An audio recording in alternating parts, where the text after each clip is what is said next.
Welcome back to our channel. How to get your iPhone out of recovery mode without a computer. Stuck on the recovery mode screen and have no idea how to exit? Yeah, it's stressful. You just want your iPhone back to normal. Don't worry.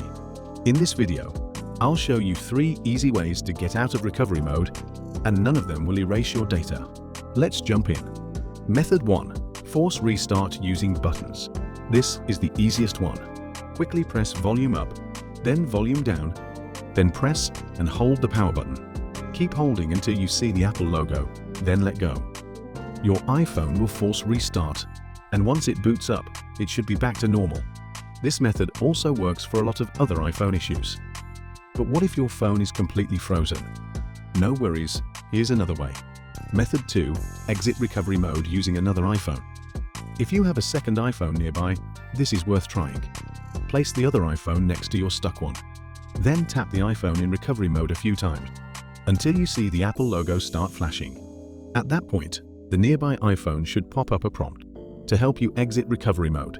Just follow the on-screen steps, and your iPhone will get back to normal.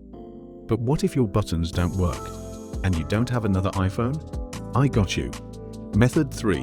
One-click exit with ReiBoot. ReiBoot is a professional iOS repair tool, trusted by millions of users. It can fix over 150 iOS system issues, including getting your iPhone out of recovery mode in one click. You can download it from the link in the description. It's free. Just connect your iPhone to a computer. Open ReiBoot and click Exit Recovery Mode at the bottom left.